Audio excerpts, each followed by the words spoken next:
નમસ્કાર મિત્રો, મારી ચેનલમાં તમારું સ્વાગત છે। અમેરિકા અને ઈરાન વચ્ચે બીજા રાઉન્ડની શાંતિ વાટાઘાટો શક્યતાઓને જોડતા પાકિસ્તાની વહીવટીતંત્રે ઇસ્લામાબાદને સાવરણીમાં ફેરવી દીધું છે। રાવલપિંડીના ત્યારે નૂર ખાનના ત્યારે એરબેઝ પર 2 અમેરિકન કાર્ગો વિમાન ઉતર્યા હોવાના અહેવાલ છે, જે સામાન્ય રીતે વીવીઆઈપી ત્યારે મહેમાનોના આગમન પહેલાં જરૂરી સુરક્ષા અને લોજિસ્ટિક્સ સામગ્રી લાવતા હોય છે।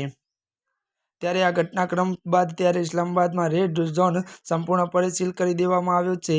વિદેશી મહેમાનોની સુરક્ષાને ધ્યાનમાં રાખીને ઇસ્લામાબાદ પોલીસ અને રાવલપિંડી જિલ્લાના પ્રશાસને અનેક કડક પગલાં લીધા છે। ઇસ્લામાબાદનો રેડ ઝોન અને એક્સિડન્ટ રેડ ઝોન સામાન્ય જનતા માટે સંપૂર્ણપણે બંધ કરી દેવામાં આવ્યો છે।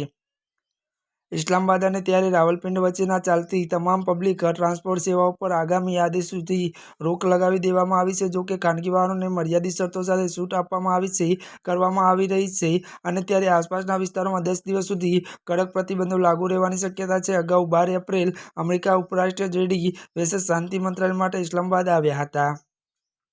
હવે જ્યારે ફરીથી મોટા પાયે તૈયારીઓ ચાલી રહી છે અને અમેરિકા એરફોર્સના વિમાનોની અવરજવર વધી છે, ત્યારે માનવામાં આવે છે કે આ વખતે કોઈ મોટો નિર્ણય લેવામાં આવી શકે છે। અમેરિકા અને પાકિસ્તાન ત્યારે મિત્રો પહોંચવામાં આશરે 17 થી 18 કલાકનો સમય લાગશે। તેથી આગામી 24 થી 48 કલાક આંતરરાષ્ટ્રીય રાજકારણ માટે ખૂબ જ મહત્વના છે।